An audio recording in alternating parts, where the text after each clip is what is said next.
It's lovely to see so many people I haven't seen for so long. I can't wait till it's in person. It's been, yeah, a long old haul.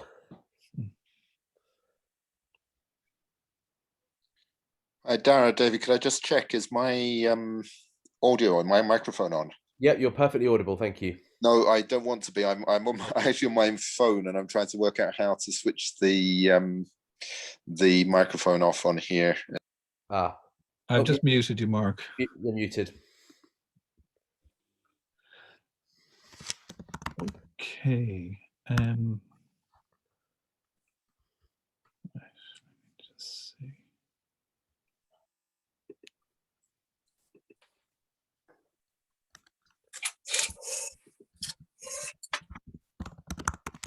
Okay, I'm going to start us off here.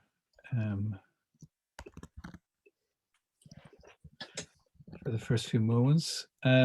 Okay, good afternoon, everybody, or wherever it is you're tuning in from. You're all very welcome to this, the first of our spring series of Dante Dialogues. So for those who don't know me, my name is Darragh O'Connell, and I'm the director of this recently established Centre for Dante Studies here in Ireland. Now, it's a great pleasure to welcome friends, old and new. Now, because one of our speakers is actually delayed by 10 minutes, I've been asked to say a few words just to kind of fill in. So firstly, about the centre itself, and then really about this Dante Dialogue series, and to put it really into context, and also to let you know about upcoming events that we have programmed in. So first to the centre. So this Centre for Dante Studies in Ireland, the CDSI, as I'm going to refer to it from now on, supports a transdisciplinary culture of collaborative research across the various strands of Dante studies. The centre is part of and housed in the Department of Italian here at University College Cork in Ireland, and also in CASILAC, which is the Centre for Advanced Studies in Languages and Cultures. Now, the CDSI seeks, I think, to respond to a genuine need within the Irish academic and creative and intellectual communities to have an Irish-based centre which fosters not only world-class research on the figure of Dante and the myriad of related fields related to him: medieval studies, medievalism, modern and contemporary poetry and narrative, music, art, philosophy, theology, and creative practice. Sorry, I have to admit people as I'm talking, but which also engages with the kind of wider public in exploring how Dante's syncretic, encyclopedic Divina Commedia creates a rich dialogue with today on notions centered on citizenship, exile, migration, moral choice and responsibility, conflict resolution, the polysemous nature of language, what it means to be human in the world today, indeed what it means to be alive today. In sum, a bit of everything and much else besides. The centre is founded on three pillars. Research is at its very core, but also education and outreach. Some of you will have been present at our 2021 public lecture series this year, in which we had a wonderful lineup of stellar speakers, which included Professors Alison Cornish, Simon Gilson, Zig Baranski, and Lino Pertile. And I think what was especially pleasing about the series this year, and this is the 11th iteration of that series, was the fact that we could, namely, first of all, do it in the first place. But by doing it online, we were able to reach out and involve many friends and colleagues from around the world. And what particularly struck me above and beyond, I suppose, the excellence of the lectures themselves was the warmth, the generosity, and the intellectual thirst of the audience. We were all separated physically, and yet I think drawn together by Dante. And it was oddly, I dare say, beautifully intimate, I think. Now, as you all know, this year marks the 700th anniversary of Dante's death. We as a centre considered many ways of marking it, despite the restrictions of lockdown and physical distancing, and to do something which would move us away from the traditional academic paper, if you like, and I suppose to do something to counter this inability to reach out physically. and to do so virtually by gathering people together and explore Dante in the spirit of dialogue. So hence my CDSI colleagues, that is my co-director, David Bowe, Federica Colluzzi, Valentina Mele, Dario Galassini, and Leila Livraghi, they came up with this idea of the Dante dialogues. And today is the first of these and will also function as a book launch, and more about that in a moment.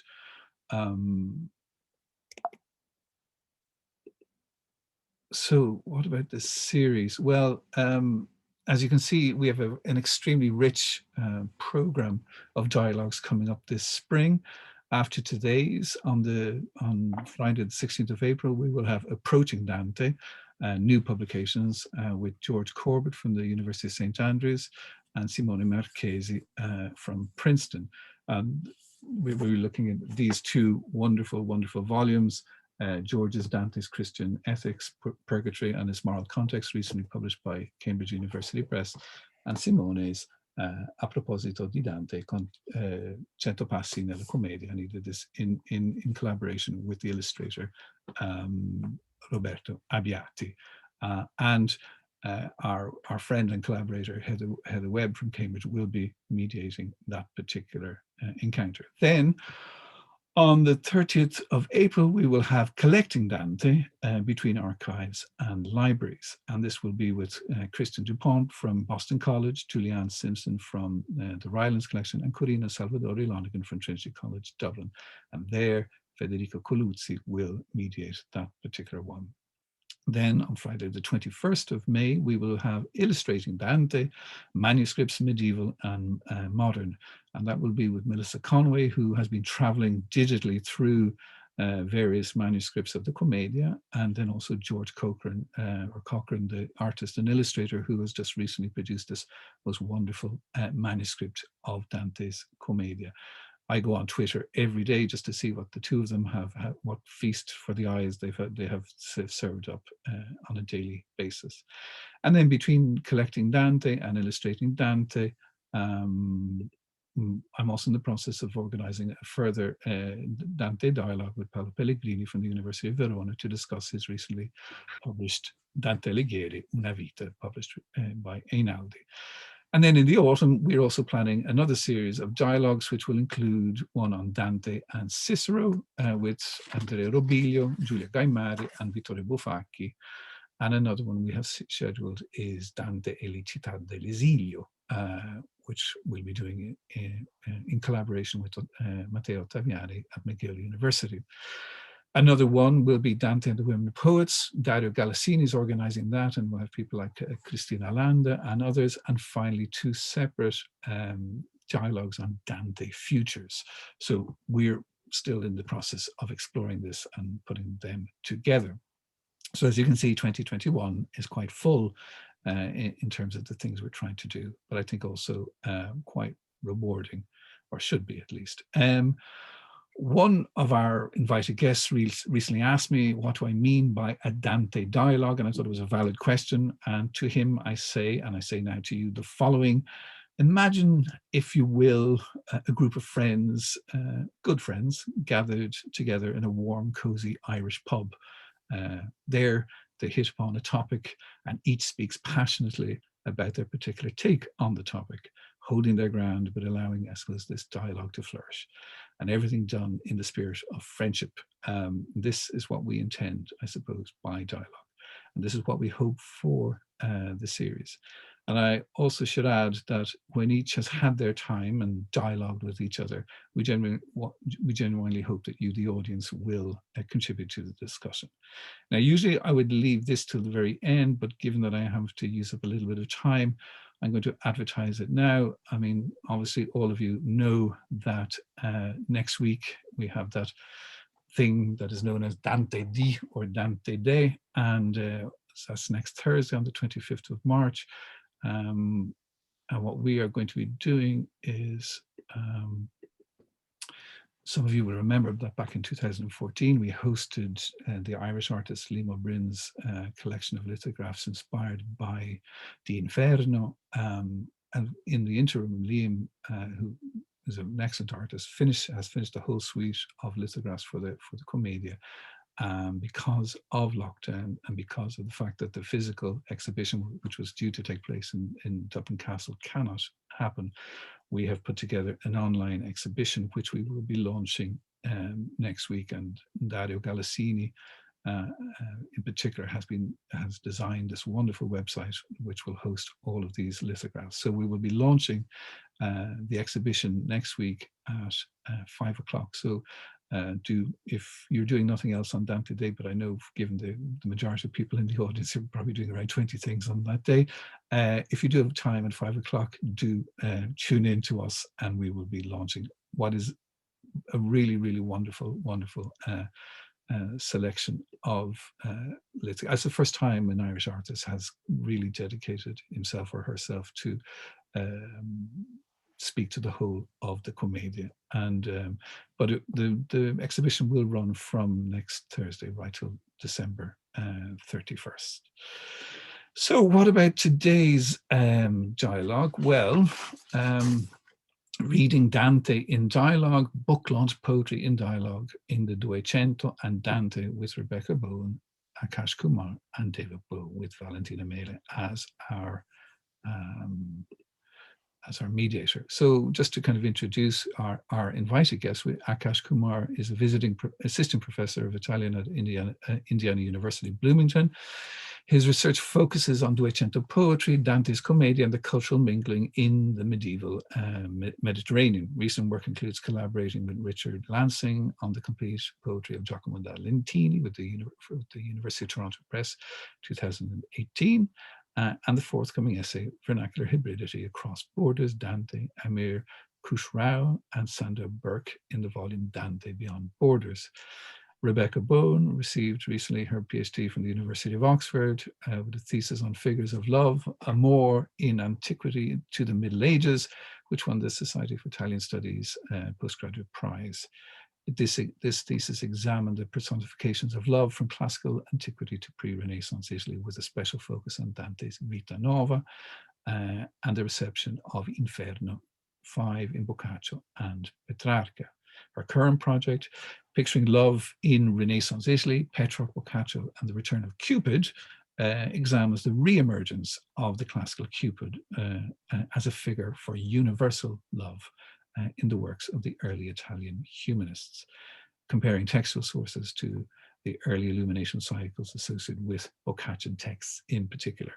Rebecca is a co-founder of the interdisciplinary research network Perlego, Critical Perspectives on Image and Text, which explores the interfaces between textual and visual analysis, seeking, I suppose, new methodological approaches to this rich dialogic intersection. Before we begin, I'd like to say just a couple of words about why we're really here.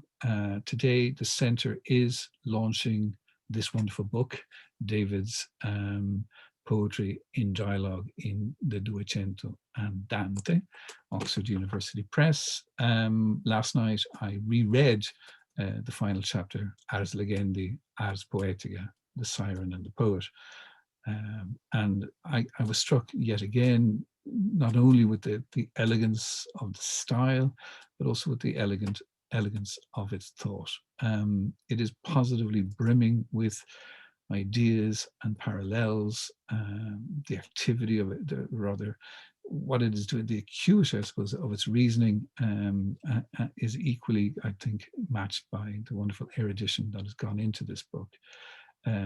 On behalf of the CDSI, DI, our heartfelt congratulations. The gold standard of our research is in monographs such as these. You've made an invaluable contribution, not only to Dante studies, but also to critical approaches to the Duecento. We're delighted to have you here in UCC as a colleague, and we wish you and your book every success. So well done to you. And I can see that also from the people here from around the different universities, the impact that you've had on them is also equally felt. So I should also point out, it would be remiss of me not to do so, that today is also Di's birthday. In fact, it is actually nel mezzo del cammin di nostra vita, if I'm not mistaken. You can work that one out for yourself. So happy birthday, Di.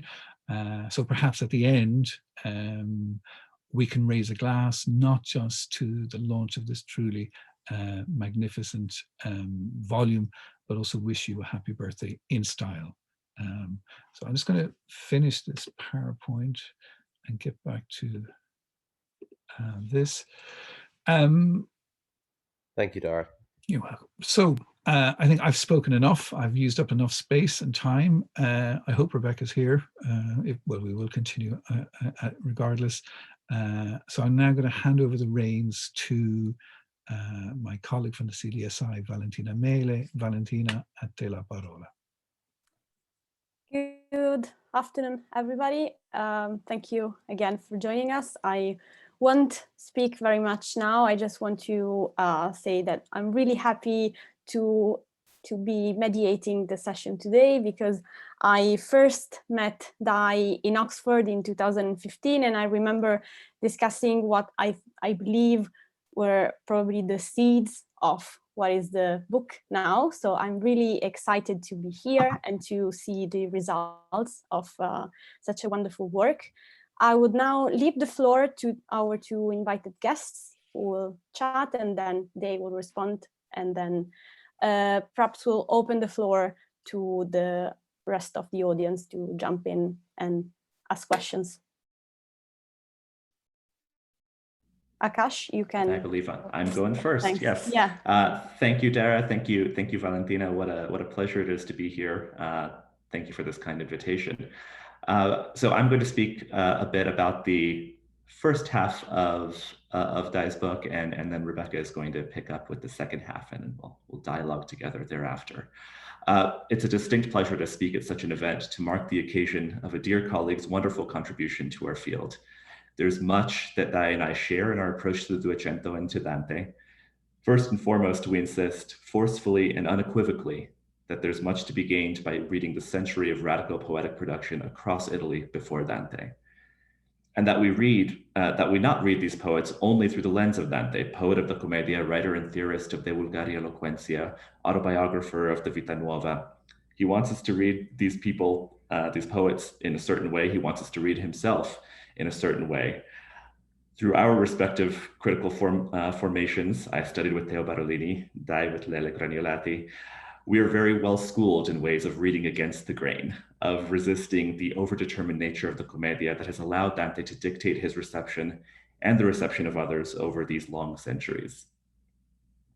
We also insist together on the close reading of poetry as a fundamental tool of analysis by which much else, if not all else, can be determined. Especially admirable in this volume is how closely Di reads select poems of Guittone, Guinizelli, Cavalcanti, not just with an eye to make new observations about oft-cited poems, but to encompass their full oeuvre in their cultural moment. A close reading of Guittone's Ora Parrà is put in close context with the internal dialogue between his poetry pre and post-conversion. No small feat given the size of Guittone's lyric corpus, and yet the stakes are enormous. So too do we continue to benefit from a consideration of Guittone's Tenzone Fittizia in the tradition of Cielo d'Alcamo's Rosa Fresca o Lentissima. And in that, I'd like to present my first little open question. There's a through line in Di's recent scholarship on issues of gender. I'm especially thinking, of course, of your work on the Compiuta Donzella. While there are some telling remarks with regard to the, quote, dialogic processes brought to bear in the Tenzone Fittizia, I wonder if you see more on the horizon with regard to gender, voice, and poetic authenticity in other parts of the Duecento lyric and beyond. To be more pointed about it, you cite the concluding verses of Cielo d'Alcamo's Contrasto. What happens in a more fully engaged reading that emphasizes the terms of the lady's resistance, by far the majority of the poem, and integrates such a perspective with the Compiuta Donzella, Picardo Donati, and the like? I especially admire how Di incorporates theory into his work, making clear that he will not read anachronistically, imposing a model from without onto the medieval past. In drawing on Austin's notions of performativity, he makes clear, quote, I do not propose a wholesale adoption of an Austinian concept, Rather, I see these terms in a qualified capacity insofar as they offer a useful expression of certain aspects of medieval literary practice. End of the quote there. That's page 13 and 14. He's nothing if not historicizing, and yet these gestures to theories of dialogism, polyphony, of lyric, and the like allow him to make clear just how remarkable this poetry is and why reading it remains imperative still today. As a colleague said to me recently in one of these myriad Zoom exchanges, and oh, how I wish we were gathered in an Irish pub instead. This colleague said to me, non si mangia con la teoria, to which we might well respond, ma si mangia bene con la poesia. And indeed, we feel throughout Dai's sheer joy in reading this poetic tradition. When he closely analyzes Guinizelli's Alcor Gentil and playfully applies the Tenzone model to the dialogue between the poet and God, I can almost see the grin on his face when I read, quote, the initial analogy which would render a divinely characterized beloved and establish a certain kind of lover-beloved relationship misfires in the face of an omnipotent audience. And what better audience to to authorize or deny a performative speech act? Brilliant, insightful, humorous, a joy to read. The model for reading Guido Guinizelli's poetry as especially dialogic with biblical writing is a very interesting one.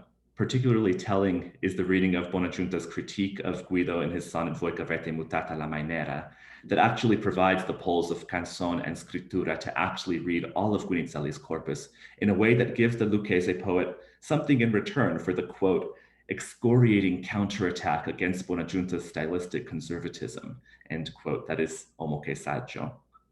And we find once again a passing aside in this book that might well turn into something more. When Buonaggiunta is introduced in the chapter, he is, quote, a poet long characterized as a follower of Guittone, but who deserves credit for his own pivotal role in the translation of the Sicilian tradition to the Tuscan context, end quote. That's page 74. Indeed, one can easily imagine a follow-up volume to this that takes up the Scuola Siciliana, the Compiuta Donzella, Buonaggiunta. Now just a tiny bit of another challenge, if I might. We get caught up in reading these poets and their networks, how they respond to one another, and what we might say about them as a result of these public exchanges of verse. It's not a difficult leap to make between Guittone's sonnet Se o tale fosse, critiquing the poetry of praise through similitude, and Guinizelli's defiant manifesto poem Alcor Gentil. Does that necessarily mean that we must read the sonnet exchange between these two poets, O caro padre meo and Figlio mio dilettoso, as laden with irony, parody, and disingenuity? I wonder, must the relationship between these two poets be just one thing and therefore bend all of their dealings and exchanges towards an already determined interpretation?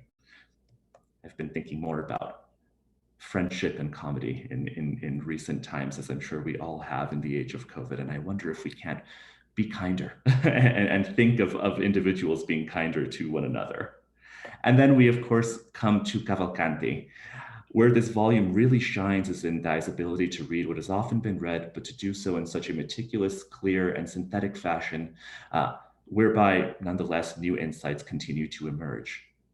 There's a great deal of beauty in this chapter's delving into the intersubjectivity, or quote, polyphonic subjectivity, end quote, cultivated by Cavalcanti's poetry. And of course, in the dialogue created within that fosters dialogue without, as Donna Me Prega is put in context with the Tenzoni with Guido Orlandi, and with the implicit debate on love between Cavalcanti and Dante's Donne che avete intelletto d'amore.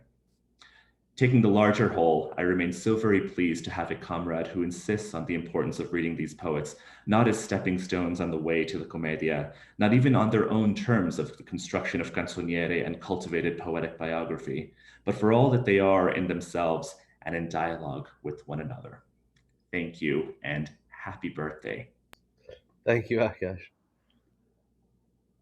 Thank you. Great, thank you. Rebecca, I think I can leave the word to you. Wonderful. Thank you so much, Valentina. And Dara, thank you so much for the invitation. Akash, thank you for that wonderful reflection on the first half of the book. And Dai, of course, thank you for writing a wonderful book, giving us the opportunity to read and enjoy. Akash, I felt you brought out really nicely there the presence of Dai's own voice in this work, which really is another one of these polyphonic voices in dialogue with the text that he's studying, but also in dialogue with contemporaries and guides from his own life. So like Valentina, I also first met Dai in 2015 at Oxford, and David's been such an important person for my own work. He's spent much time dialoguing with me, for which I'm very grateful. So I'm delighted to be here with an opportunity to read his work and to be part of this dialogue. So thank you. I thought I would just begin my section by giving a brief recap of what Dai goes through in the second part of the book here. He calls it Dante in dialogue. So this is really where we move into the commedia, but with lots of rich reference to Dante's own lyric past. We start off with this chapter, this part that Dai calls dialogic dismissal, the two Guidos and the erasure of Guidone. So here we have the lyric tradition coming back in. And what David brings out really nicely is the ironic undercutting of Guinizelli in Purgatorio 26, where we see this ironic undercutting becoming such an important part of Dante's performance of his own authorial identity. And Dai takes us back to the Vita Nova. He takes us back to the Cavalcantian phase, running from Tutti i miei pensieri up to Donna mi prega, and the absolutely critical role played by Guinizelli, who Dante himself refers to as the saggio, as Dai reminds us, in Amor e il cor gentil. So taking this rich history, David leads us on and back, as it were, to Purgatory 24, where Dante claims the mantle of colui che fuori trasse le nove rime, superseding his saggio Guinizelli and taking inspiration straight from the source. Yeah, quando amor mi ispira noto. And as perhaps from my introduction from Dara, you may have gathered, I'm very interested in amor, and you know, this concept itself is deeply polyvalent. It's very slippery, this word of love. And I wonder as well about how dialogic some of these keywords like love are in themselves. And I'll come on to this later. But I think that this comes out in Dai's chapter. So Dante replaces the saggio for the source, the love. But amor, love itself, appears in so many contexts, remaining the same word, but appearing in so many contexts in the poem, from Inferno 5, you know, which is a reference point for Dai at various points in this half of the book, in his discussion of the commedia. It's also l'amor che muove, right, at the end of the poem. And then specifically, l'amor che mi ispira in Purgatory 24 is also then in Paradiso 26, lo ben che fa contenta questa corte, alfa e di quanta scrittura mi legge amore o levemente forte. So, of course, the meaning of this word love is based on context. It's God, it's sex, but it's also kaleidoscopic. And I think that David's argument makes this clear, that as we twist the text, the readings, we see different meanings in them.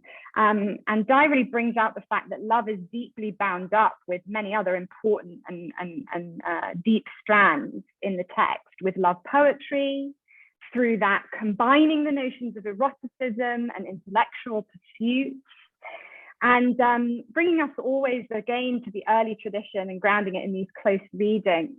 You know, Dai's noting that the presence of reason is kind of cancelling Cavalcanti, our first dismissal. In that same canzone where he calls Guido the saggio, we have the alma razionale. And you know, without this rationality, then Cavalcanti's being, you know, falling by the wayside. And later in the section, Dai's reading beautifully the canzone, the Guido io vorrei, and Cavalcanti's response, and he links this to the notion of community that also becomes so important to what Dante does differently. So how this dismissal feeds into his own self-presentation. Guinizelli, according to Dai's reading, is not spared, however, by this addition of reason, because as Dai reads it, his placement in Purgatory and the placement of his poem in Francesco's mouth in Inferno 5 shows an inability in that sense to rise above the erotic. So what Dante does differently then, Dante's self-narrative lies in his combination of all these factors, this kind of dialogue between the many meanings, or the two ends of the spectrum of love. And Dai brings us then to the embodiment, perhaps, of these in the figure of Beatrice, both theological guide and still novo donna, but noting specifically how she becomes an intercessor. So Dante is no longer forging ahead as a Ulyssean effort, as a beautiful strand on reading Ulysses and the metaphors of navigation also in this section. So rather than forging ahead on his own, he's also open to these heavenly intercessors. And this addition of a biblical intertext is present in how he treats the erotic aspects of the early tradition. So Dai draws us into the earthly paradise, where we have Cavalcanti's Pastorella and the figure of Matilda, again, sanctified. She has these holy aspects. And in the Garden of Paradise, as Dai beautifully brings out, we see there the kind of the flowering, the bringing together of these other poets' language, even though the poets themselves have been left out of the narrative. And so I'm sort of wondering at what level this process takes place, this process of dismissal, as Dai calls it, but also of the kind of forwarding of Dante's own agendas. When we look at the comparisons that Dai is drawing between these rich intertexts, we see where there are changes between, you know, the original been stated and how Dante is restating, how he's dialoguing. But we also see kind of similarities between these discourses, similarities between the original discourses and the spiritualized discourses that then become apparent in Dante's poem.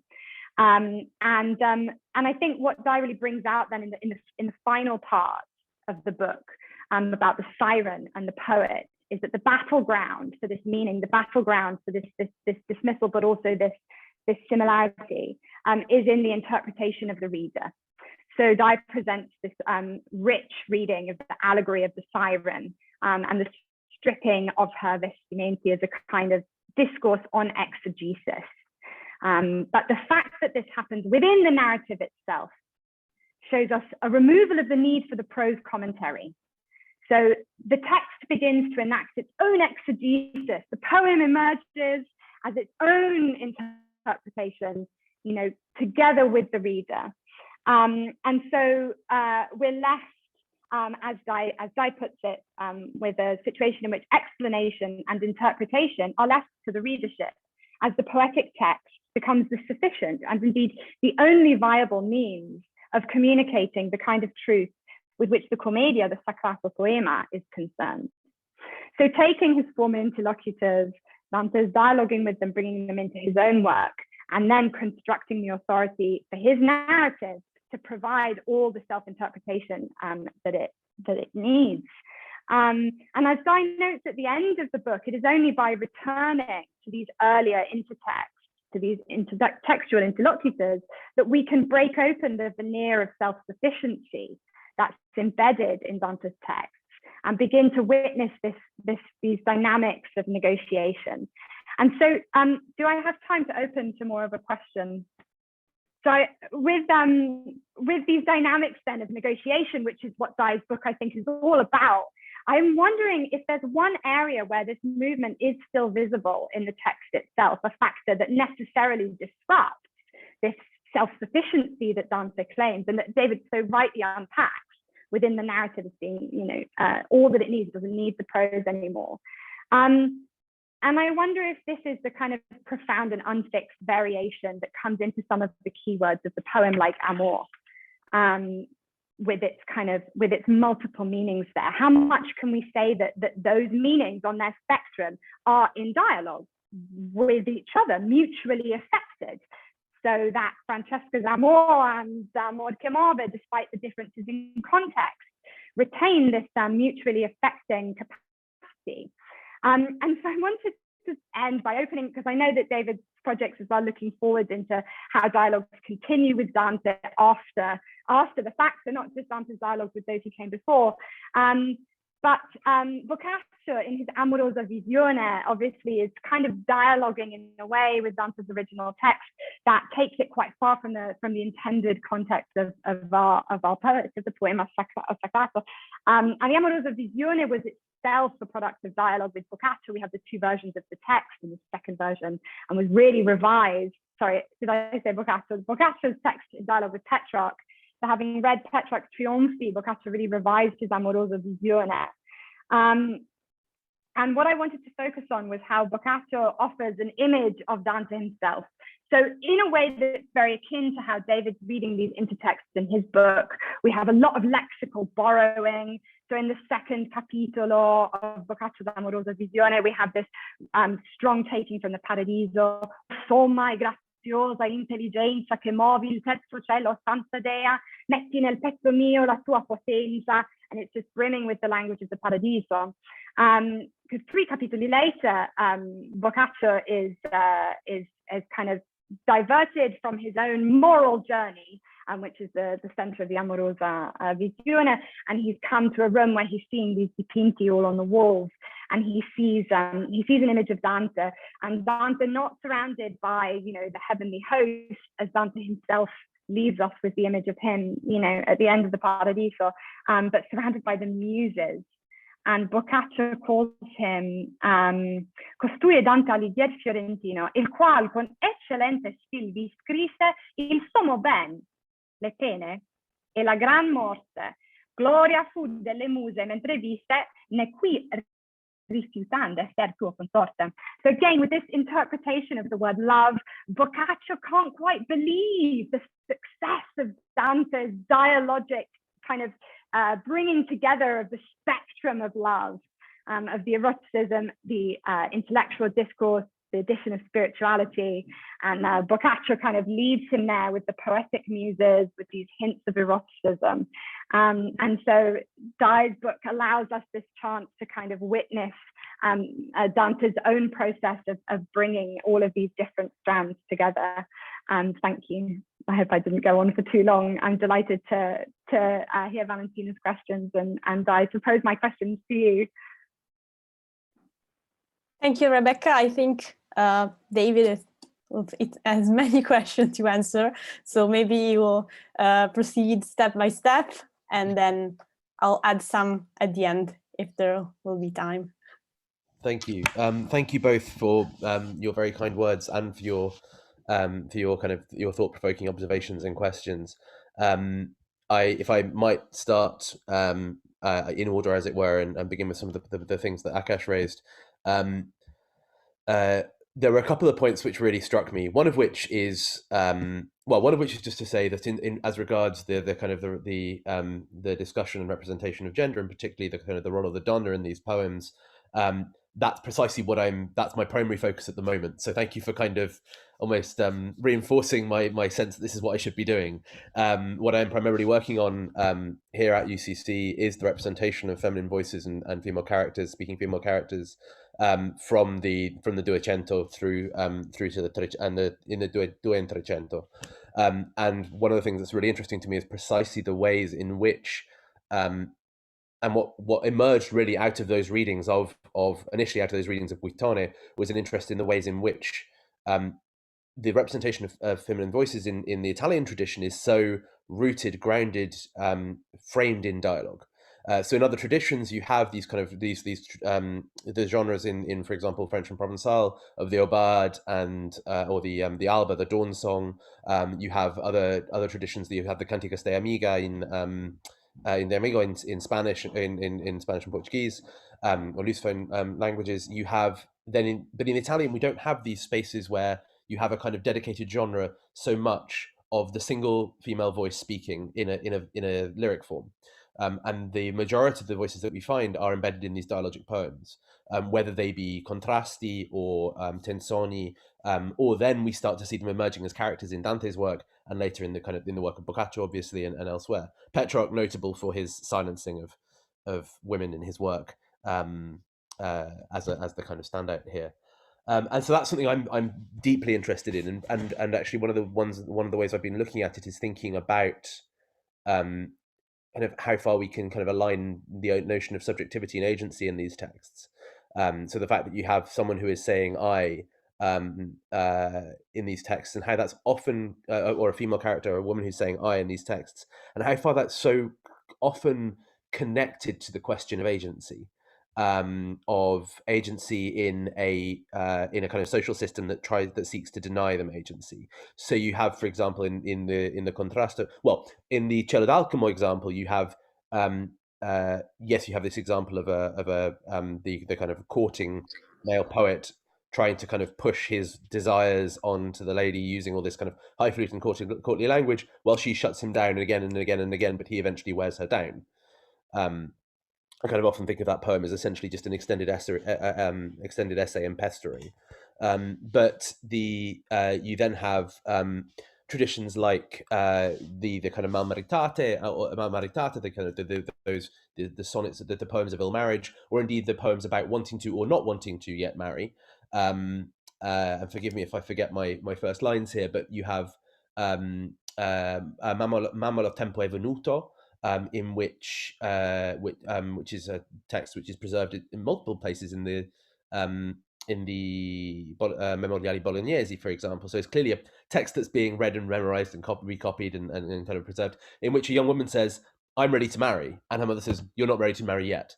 And it's a kind of it's the debate between the mother and the daughter about whether she's ready to marry. But on the flip side, you have examples where a daughter doesn't want to marry and is being told either by a mother or a father figure that she must, and that obviously is brought to a head in the work of the computer Doncella, who reframes that in a very interesting way by precisely not making it actually about the dialogue, but making it about her own expression of a particular subject position. And again, I'm not claiming these are biographical. I think that's important to note with the computer Doncella. I think we should read her as someone who is practicing her own kind of lyric art, and is dealing with these themes rather than someone who is lamenting her own condition, as she's so often been read. So it's something I'm very interested in. And I think that also spills over then into Dante's work as well, in terms of the way that he employs the kind of specific authority of women in his work as those who kind of reshape his poetics, question and query his oeuvre and his approach,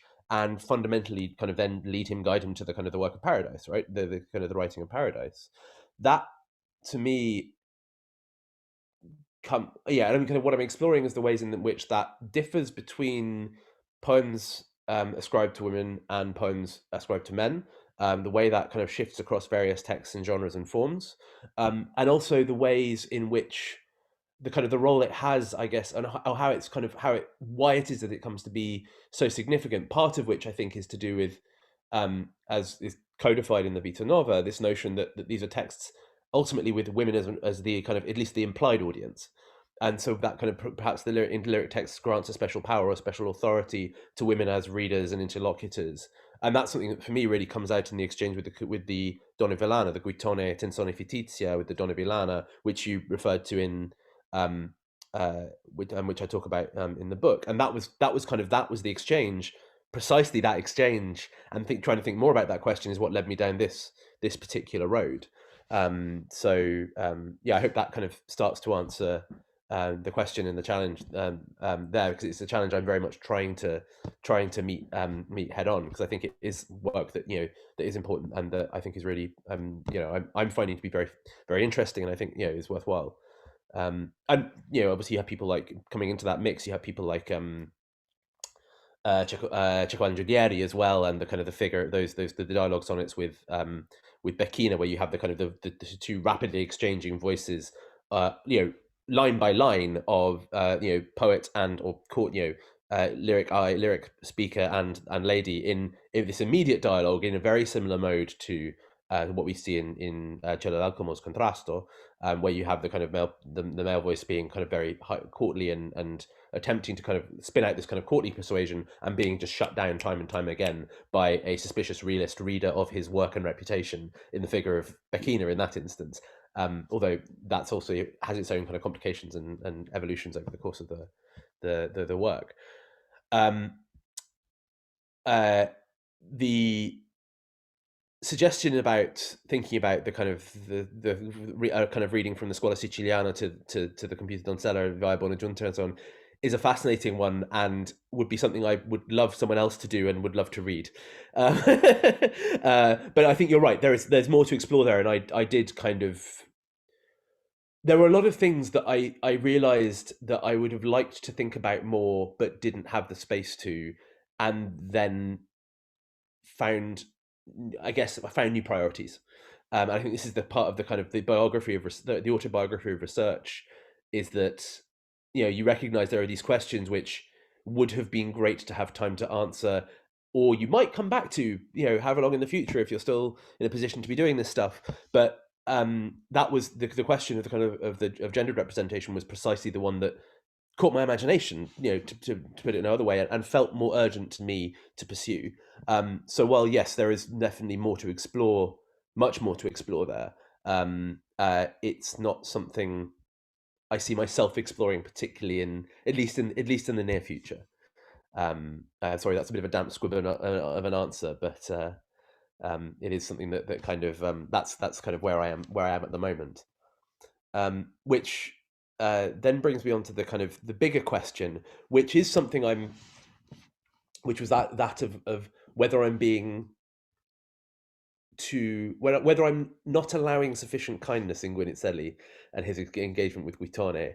And I think that's a really interesting question, because I have, in other instances, erred on the side of kindness, I think. So particularly when thinking about Casella, not wanting to kind of get too heavily into this question of whether this is a sinful interaction, because, Dante is writing about a friend who is dead, and perhaps it's okay that there's a kind of degree of affection there, and that affection can endure, and that's okay.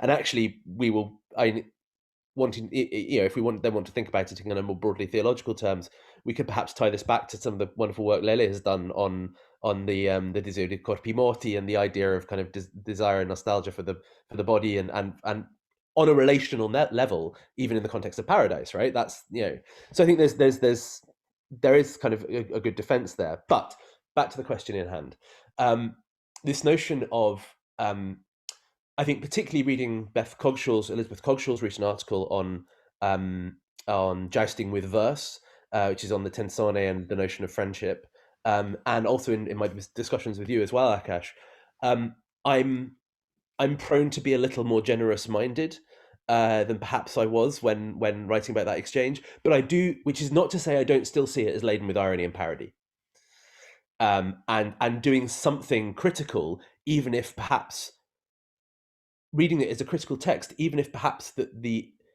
animus behind it isn't necessarily, so allowing for kind of a friendship that is critical, and that can be excoriating and challenging. So I don't think those two things necessarily sit in tension, because I find it very hard to read his play on laudare as anything other than a kind of parodic reperformance of a kind of Guittonian poetics. It seems it's so unlike so much of his other verse, and that this is his response to Guittone in this particular exchange feels very cute, bold, kind of cutting, in some sense. Even if whatever that says, not to say that says anything about their interpersonal relationship, but I still think there is a degree of parody there, which is inherent in the kind of the mode of the style of that particular sonnet. But the other thing is, and I think I argue for this very strongly in the conclusion, is that I'm very much a kind of, I guess it's a bit like improvisational comedy. I'm very much a yes and reader, in that I don't claim to have a kind of, and I never want to claim to have a kind of universally true reading of a text. And I don't think such a thing really exists. But I think what's so beautiful, and I think one of the things that I was very fortunate in my supervision and in my examiners as well, when this book started to take shape as a doctoral thesis, and again then in my readers at AUP, was this understanding of an appreciation for the possibility of things to be both, to kind of butcher an Ali Smith book title, that that these texts can be multiple things at once, that there are these layers, which I think speaks to also the question that Rebecca raised about the kind of polysemous and dialogic nature of the very term amore, that it can be a term which has multiple meanings in dialogue with itself, and that each instance of meaning is somehow generated as a result of that dialogue, both within the kind of internal, within the word itself and its kind of range of meanings, but also with its immediate context. And that really, I guess, what I'm always interested in is the dynamics of the text, not any kind of static notion, monumental notion of the text, capital T, capital T. You know, it's I think it's this notion of the dynamic in the text, which I find so rewarding as a reader, and I find, at least to me, seems to be such a crucial part also of the emergence of these textual cultures, right? That they emerged, which is which was kind of one of the rationales for the structure of the book, which was that I really wanted to kind of work through cumulative dialogues and think about this always in terms of the dynamics between these authors, also always in terms of something which is building, which is engaging, which is part of a network of texts, and not kind of these silos of meaning, which kind of exist in their own little kind of closed off, hermetic, monumental pockets, and are only kind of connected to the erudite sources we can link them to. Their dialogue stretches to a whole plethora of erudite, vernacular, cultural aspects, visual aspects, kind of legal aspects of their culture. There's so much richness in reading this whole period of literature. If we allow for it to be dynamic, if we allow for it to be dialogic, if we allow for it to be polysemous, and if we allow for it to not be overshadowed by, and I appreciate the irony of saying this in the midst of a series called the Dante Dialogues, working in Centre for Dante Studies in the year of Dante's centenary, while we're all celebrating these things, and on the eve of Dante D, that isn't overshadowed by Dante. That Dante is part of this sometimes messy network, but isn't the thing that defines it. And I think I don't have a kind of particularly I don't think I have an interesting answer to your question about the Amorosa Visione, Rebecca, but it is a really interesting, and important point of engagement. And I think it's part, for me, the way I would respond to that is with the kind of the broader view of my own interest in these afterlives of Dante, these reworkings of Dante, these which interestingly, I think, both simultaneously monumentalize and demonumentalize the text, right? They monumentalize it by recognizing that this is the thing we engage with because it is important, but also demonumentalize it by kind of eroding its masonry, eroding its firm borders, making it porous, making it adaptable, making it flexible.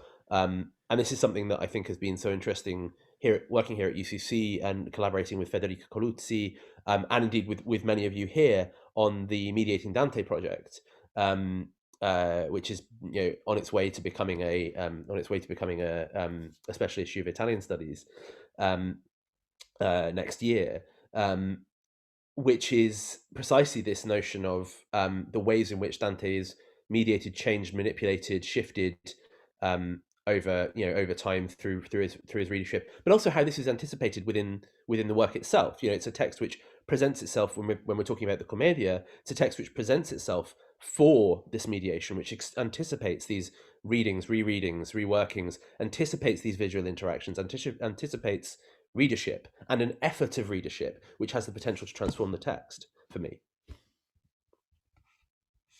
And I think, I hope that's kind of provided some some response to your queries. And I know some of those have probably been unsatisfactory, but that's I think what I kind of felt like I could say at this point. Thank you so much, Dai. I don't know if our two guests want to say something back. Okay.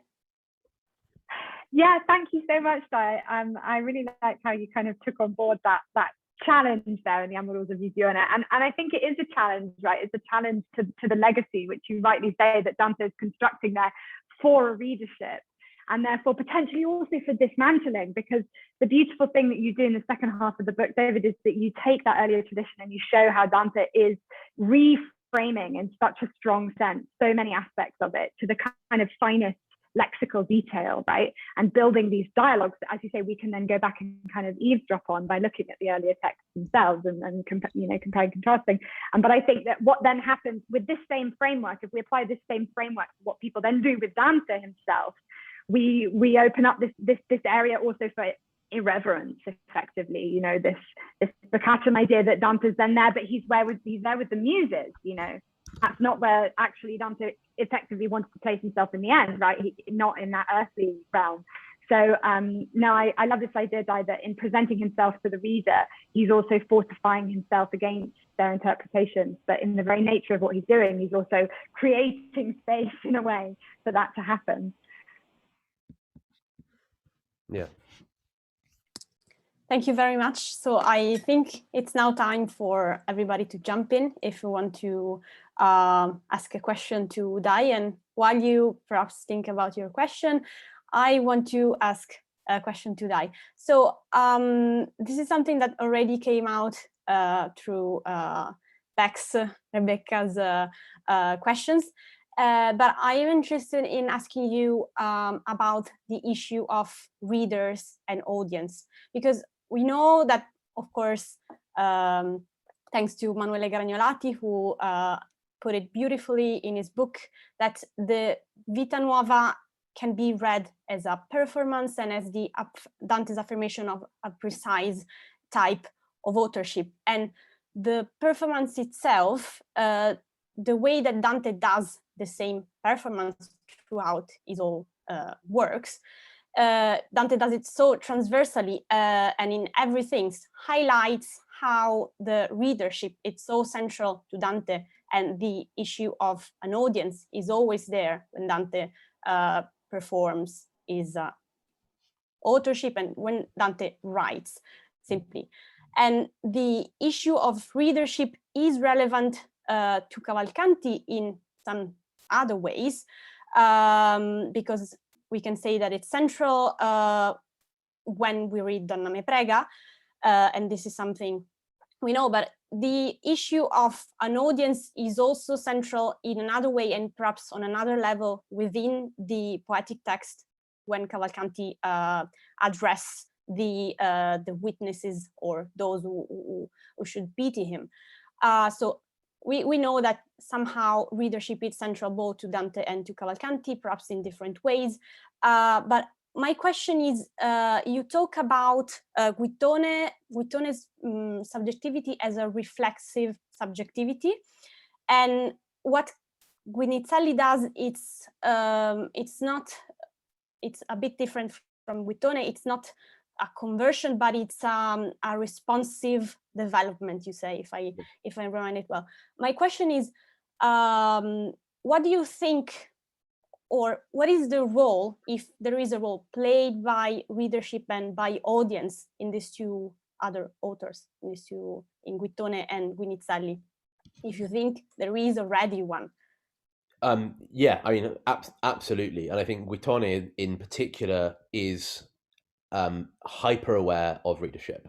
And I talk a little about A te Montuccio ed agli altri to you, dear Lord. You know, I can't help but think of that as Monty Old Chap, because it's this kind of Montuccio to you, Monty Old Chap, and the others whose name when he's writing to Monte Andrea and a kind of an anticipated or an understood readership, his own kind of Fedeli d'amore, where he's kind of saying, I know that you enjoy reading my poems, but don't read those, they're bad for you, i.e. don't read my erotic lyric, it's bad for you.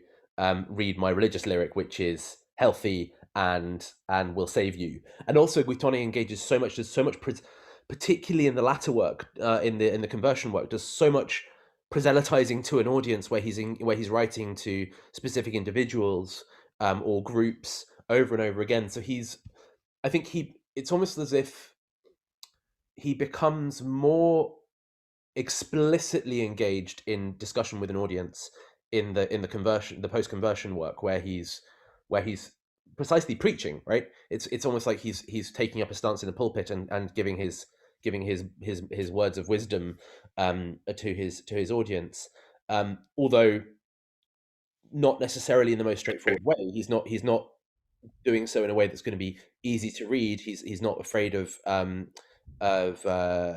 difficult language, and of being scuro in his writing, but he does expect, I don't know, it all very much explicitly engages with a particular audience, a particular readership, which can be, that particularity can be as fine as one individual and as broad as all people, all women, all men, you know, or you know, all the members of his order, you know. So he's playing with audience in a slightly different way, I think, in that he's not kind of, it's not necessarily about, he likes to claim control of his readership, whereas I think Dante often stages an audience for his work, which is particularly in the Vita Nova, but he also has this kind of general appeal to the lettor as this almost generalized figure, right? There's a space that can be occupied by any lettor. Cavalcanti is very interested in, again, I think there's a certain promiscuity in Cavalcanti's address to a readership, because it's almost not a readership and almost a spectatorship for Cavalcanti. You know, it almost doesn't matter. They just have to see what's happening. They don't necessarily have to, you know, he's not engaging with them in the same way, except perhaps in Donna Me Prega, which is more kind of formally engaging with a particular reader, or the notion of a particular reader at least. With Guittone, it's about, you know, you are my audience, and I'm going to speak to you now. You know, you gathered here today, or you particular person. With Guinizelli, I mean, I think it's precisely the way that he engages and develops so much of, you know, what survives of his poetry in these kind of dialogic spurts, in these dialogic engagements with other people, that is what shapes his notion of an audience. You know, is where he most obviously engages with the notion of an audience, and it's an audience of other poets, it's an audience of kind of erudite readers, of other practitioners, whether they agree or disagree with him, in those texts where he most explicitly engages with this notion of audience. So yeah, I think it's very much there for all of them, and they're all kind of forming these poetic subjectivities against, I guess it's a bit of an I-thou thing. They're performing these subjectivities against the against this kind of, against the readership in general, obviously, but they're also then performing them, creating them against the, or articulating them against the particular backdrops of either named or addressed groups, whether those be a populace, a person, another poet, or you know, in the kind of the slightly different situations in Cavalcanti and Dante. Yeah, thank you very much. My question was a bit a rhetorical question, because actually when I read the chapter on Guittone, I was really struck by how Guittone seems to be aware of what is he doing, and how it's kind of, materializing as a form of anxiety in some ways. And of course, yes, Cavalcanti's reader is always like more like a spectator or a witness, and it doesn't really interact. It's just there to testify that someone is dying, the lover is dying, and so yeah. The few cases where it's very explicitly addressing a reader, it's, you know, one of the most kind of, like, I guess, reader-oriented poems. Not even Cavalcanti doing the addressing. Yeah. You know, it's Noi siamo tristi penni spigotite, right? The articles of writing, the artifacts of writing, are doing the addressing to kind of, that's you know, one of the texts in which he most directly engages with a reader of this present text, and it's not him doing it. He always is erased, you know, from that discourse. Thank you very much. So, are there any questions? If you want to stick your virtual or real hand, you're very welcome. Okay, Kenneth, thank you. I'll ask something silly while everyone is trying to think of a clever question. I'm really struck and interested by the way that there are so many kind of problems that come together when you're thinking about the female writer, the female reader, the woman in the text, and I'm very struck also by the fact that almost all of the texts that you've been sort of invoking now are all belong to what we would call really a middle register of poetry, or even sort of even a bit lower than that. And in the manuscript tradition, this is really clearly signaled in the Vatican anthology. This poetry all appears in the choirs that are clearly signaled as a middle style of poetry. And so I'm kind of wondering, so in other words, you know, a reader of that manuscript is clearly being brought into a kind of genre and style level awareness. And I'm wondering about the extent to which we're also talking about the elite and the non-elite as well, and how you're being asked to, as a reader, to navigate that. I'm thinking of how frequently, I mean, even I know these are, you know, obviously these are very, very specific things of contrasti, but I mean, vaqueras, the rainbow de vaqueras is contrasto. It's very, you know, in all histories of Italian language, or all histories of Italian literature, is invoked as the very first time the vernacular is used for poetic purposes. It's the earliest example, but of course it's a multilingual poem, and it's very clearly intended as a popular. It's not an elite production. I mean, it's not. It poses itself as a non-elite production, even though, of course, it is. By its very nature, it is. So I'm just wondering about this kind of interaction between elite and non-elite forms, and how gender can be such an interestingly troubling part of that undercutting of elite, especially the way with, I mean, Guitone is a great example of this as well. Yeah. Yes. Right. In terms of the discussion of so in terms of the my current work on gender, one of the things I'm particularly interested in is thinking about the ways in which dialogue poetry, which as you said, you know, a lot of this, the more kind of let's say directly dialogic poetry, would, you know, falls within this kind of this middle register, you know, isn't kind of fulfilling this kind of high level, this high register space. How much that feeds into the kind of varied representation of women as speaking figures in texts, and how that kind of, there's a through line there which allows us to understand, I think, for example, a different aspect of Dante's work, because of its relationship, you know, if we understand this as responding to and growing out of this tradition, which isn't, you know, we're not just talking about, I should say, because we are always also talking about lady philosophy, or the sapiential tradition, or, you know, the wisdom personified as a woman, that is, or you know, this allegorical tradition of kind of grammatical, philosophical, and theological personifications. We're also talking about a kind of a lower register lyric tradition, which and I kind of have started kind of referring to a Beatrice Loquace in the Commedia, as opposed to which, Yeah, a you know, glass of written milk. on. How about a glass of milk and too many cupcakes? I would love a cupcake, thank you. Um, the you know, kind of riffing on Theodorina Barolini's notion of the Beatrix Loquax, who has this kind of Latinate authority, as someone who also has a particularly vernacular authority, which, despite the fact it's not coming from an elite tradition, is nonetheless, or rather, is not coming from, because it is coming from an elite tradition in many instances, not coming from high level, you know, high register texts, is nonetheless still a form of authority which is valid, valuable, and interesting, and worth kind of studying as a through line, which gives us a kind of slightly different perspective on the period and its relationship with the kind of representation of gender dynamics, and in vernacular verse, and then Dante's representation of gender dynamics in vernacular verse.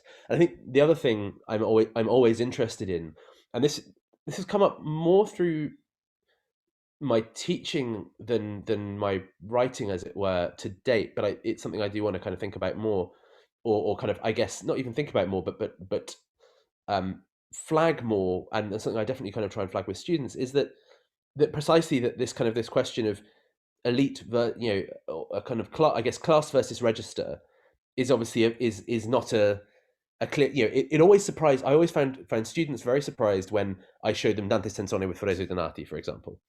As a kind of base example, the fact that Dante is writing this kind of blasphemous filth is, and the in a context that is not the kind of the Sacrato Poema, which I think a lot of people, or at least so many first time readers, kind of excuse the filthy bits of the comedy, or the kind of the gross bits of the comedy, because they fall within this divine mission, right? So it's part of it. It's hell. Of course, hell's horrible.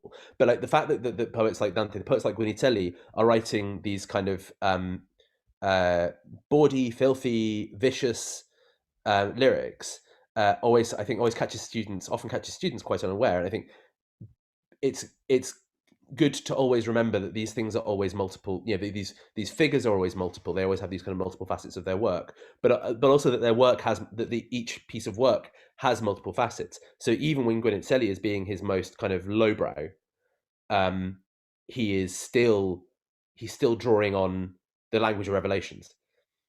In Si vede Lucille var Capuzzo, right? He's even there. He's still kind of drawing on this kind of biblical language. Sorry, I've just seen Kenneth's point in chat. Absolutely. That.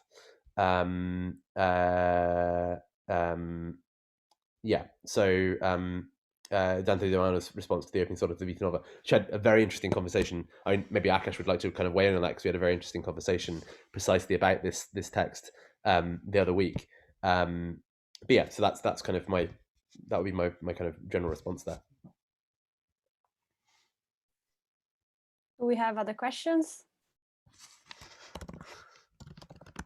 Catherine King, please.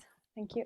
Yeah, just unmuting myself, the usual, to avoid the goldfish effect. So I wanted to just say I have greatly enjoyed looking at the book, and I guess you won't be surprised thinking about the many common grounds we have, that I enjoyed the introductions discussion of Brunetto Latini and the theorization of Tensone in the Retorica, and I guess I was interested by the way in which you're.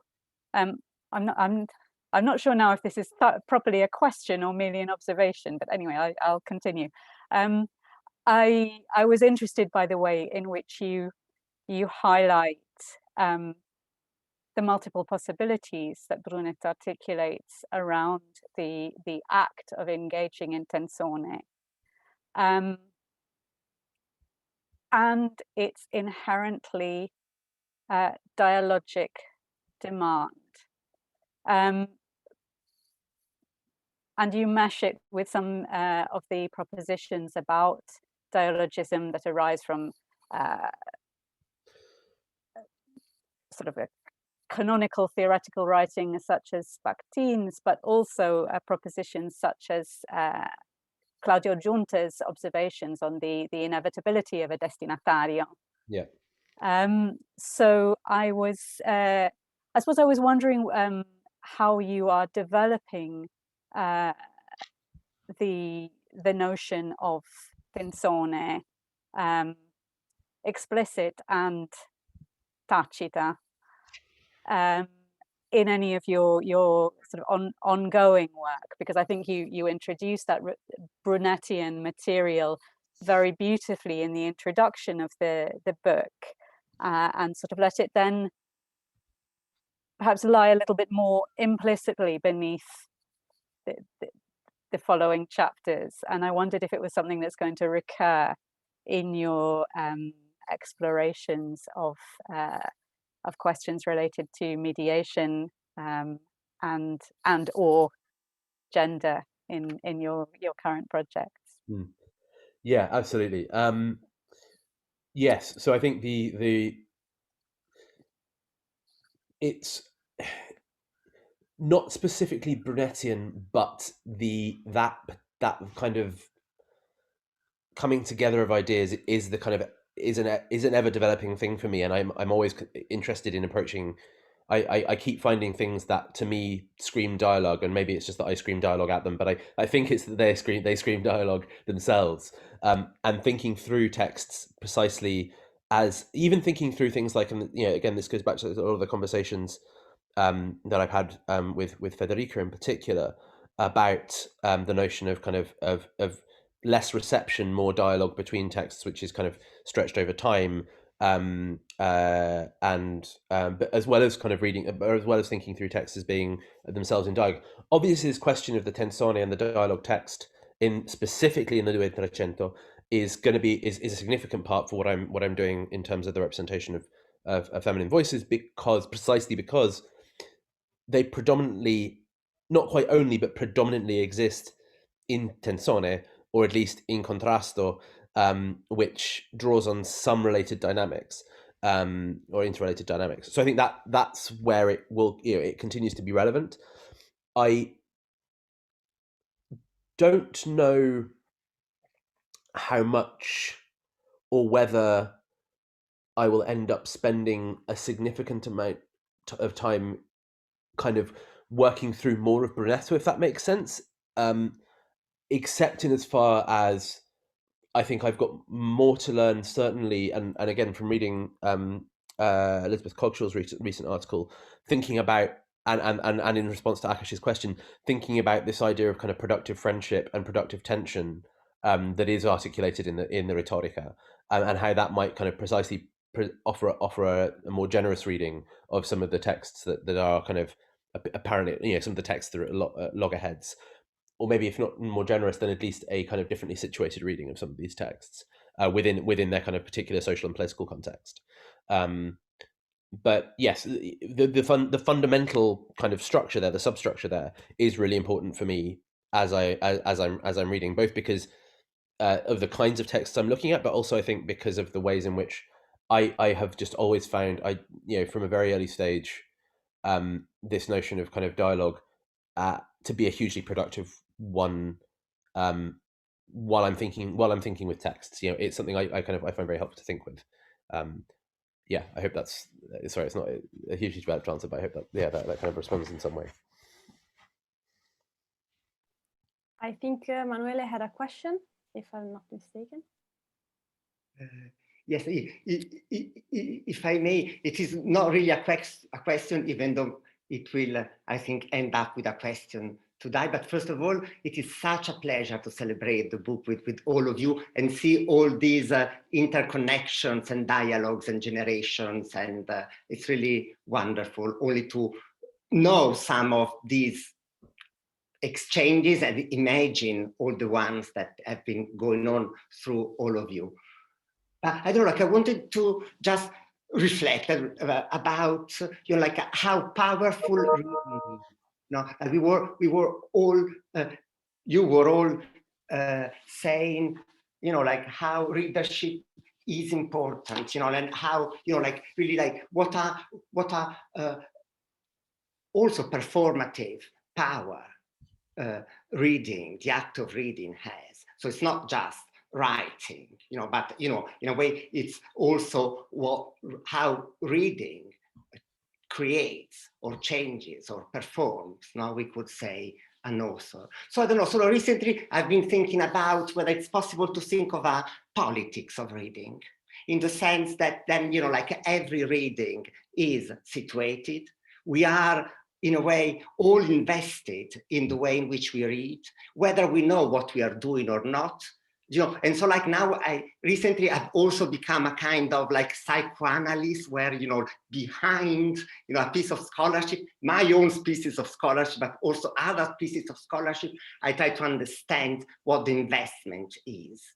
And Dai, with you, I don't know, I've always felt that there was a kind of, personal investment in what you were doing. And, I can remember, maybe I'll tell you in private, some specific instances where my psychoanalytic instinct got something about, your investment in in some of these texts, and I've always appreciated that, that. And so I don't know, like maybe my question is whether you have thought of what your investment is in your new project. Yeah, thank you. And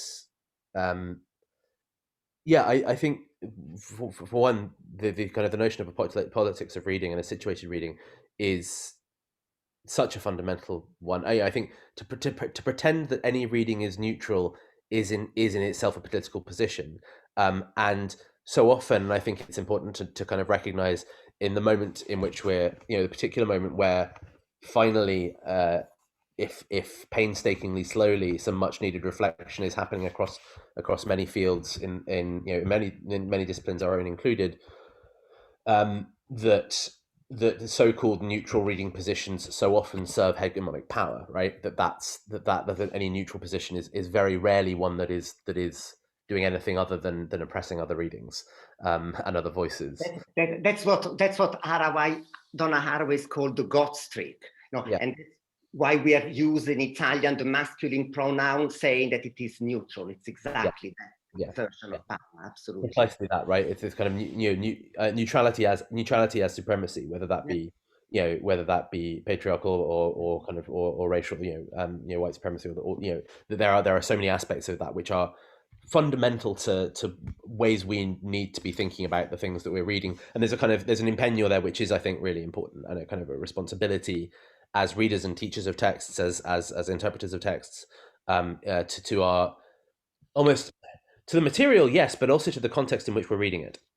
I think that is. No, but you haven't told us what your investment is in the new book. In the investment in the new project, which is fascinating. Clearly, we all think, and we all agree, it's a fascinating project. The thing I find with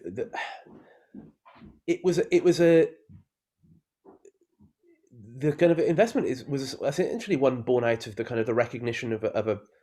This is going to sound a bit like I saw a gap in the scholarship and thought it needed to be filled, but it's not that. But it is that. It was the kind of the recognition of an absence of attention to something which seemed to be because of the nature of the thing, if that makes sense. That there had been a kind of resistance to or absence of engagement with precisely this question of the representation of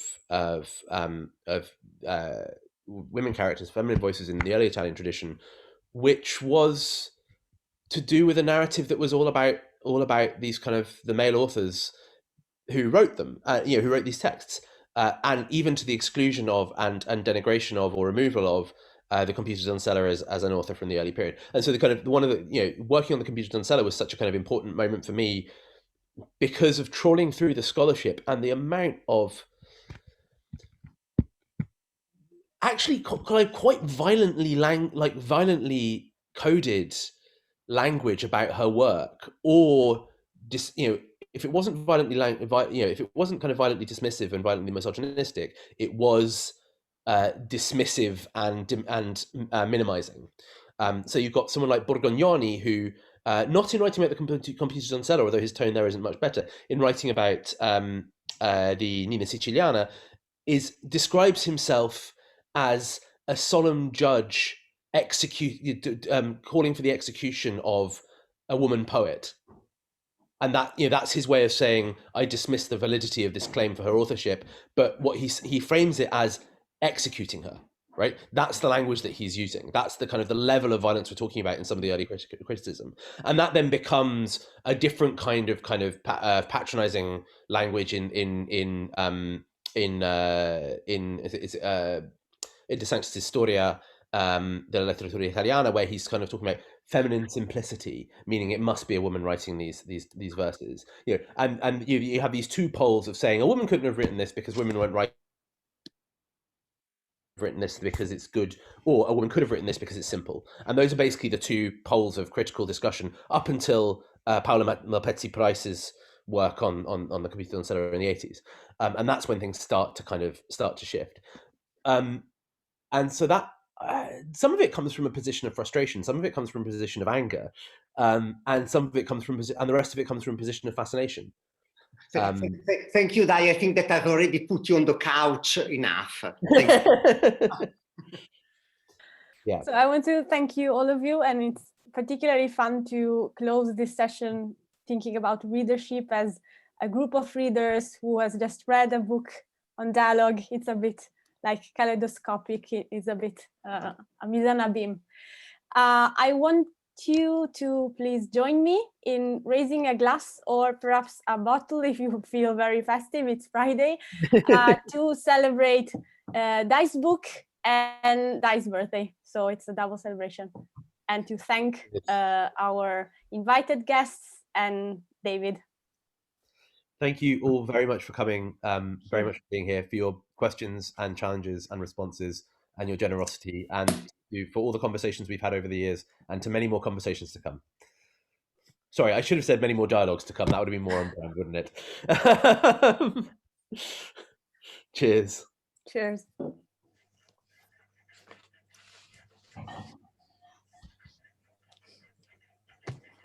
Sorry, I can't give you cupcakes, Dai. You're forgiven this once.